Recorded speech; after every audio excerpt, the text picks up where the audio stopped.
VM خلیل الرحمان channel میں آپ کا خیر مقدم ہے۔ السلام علیکم ورحمۃ اللہ وبرکاتہ۔ امید ہے کہ آپ تمام اللہ کے فضل و کرم سے بخیریت و عافیت ہوں گے۔ ماہنامہ راہ اعتدال کا ایک بہت ہی اچھا مضمون بعنوان شمع رسالت، یہ مضمون مولانا عبدالعظیم عمری صاحب دامت برکاتہم کا ہے۔ اسے میں پڑھتا ہوں، سنیے گا۔ حضرت انس بن مالک رضی اللہ تعالیٰ عنہ سے مروی ہے کہ نبی اکرم صلی اللہ علیہ وسلم نے فرمایا، جو شخص تکبیرۃ تحریمہ کی پابندی کے ساتھ اللہ کے لیے 40 دن کی نمازیں ادا کرے گا، اس کے حق میں 2 چیزوں سے برات لکھ دی جاتی ہے: نار جہنم سے برات اور نفاق سے برات۔ جن باتوں سے مومن کی عملی زندگی کا پاک رہنا ضروری ہے، ان میں ایک نہایت ہی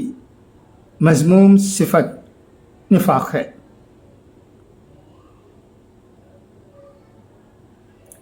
قرآن مجید نفاق کو بہت بڑا قلبی مرض اور کفر سے زیادہ خطرناک قرار دیتا ہے، جس کا لازمی نتیجہ ہے کہ اہل ایمان اس مذموم صفت کے اپنی زندگی میں ڈرانے سے ہمیشہ ڈرتے رہتے ہیں اور خود احتسابی کے ذریعے اپنے آپ کو نفاق کے جراثیم سے پاک صاف کرتے رہتے ہیں۔ خیر القرون کے مسلمانوں میں نفاق سے ڈرتے رہنے کی یہ صفت بہت نمایاں نظر آتی ہے کہ جس طرح ایک کامیاب تاجر کو اپنے سرمایے کے لٹ جانے کا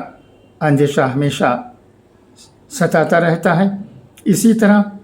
اسلاف امت اپنی قیمتی متاع ایمان کے چھن جانے اور اس کی جگہ نفاق کے ڈرانے سے ہمیشہ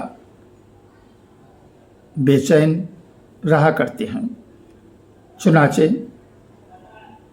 ابن ابی ملکیہ رحمۃ اللہ علیہ فرماتے ہیں، صحیح بخاری میں روایت ہے، میں نے 3 ایسے صحابہ کو پایا ہے جن میں سے ہر ایک کو اپنے سلسلے میں نفاق کا ڈر تھا، اور خود حضرت عمر بن خطاب رضی اللہ تعالیٰ عنہ کے سلسلے میں آتا ہے کہ ایک مرتبہ حضرت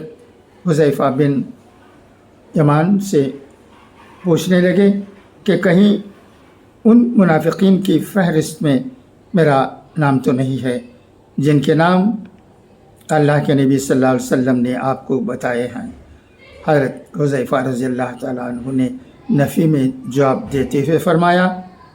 کہ آپ کے بعد میں یہ راز کسی اور کے لیے افشا نہیں کروں گی۔ خود عہد نبوت میں نبی کریم صلی اللہ علیہ وسلم کے ہوتے ہوئے صحابہ کرام اس مذموم صفت سے کس قدر چوکنا رہتے تھے، اس کا اندازہ حضرت معتزلہ رحمۃ اللہ علیہ کے اس مشہور واقعے سے لگایا جا سکتا ہے جہاں موقع و محل کے بدلنے سے دل کی کیفیت کے بدل جانے کو وہ نفاق سمجھ بیٹھے اور اپنے آپ کو آفت نفاق کا الزام دے بیٹھے۔ جب انہوں نے یہ فرمایا کہ نبی کی مجلس میں دل کی جو حالت رہتی ہے وہ گھر لوٹنے کے بعد باقی نہیں رہتی، گویا نبی کے سامنے یہ کیفیت اور نبی کے پیٹھ پیچھے یہ کیفیت اور نفاق کی پہچان بھی تو یہی ہے۔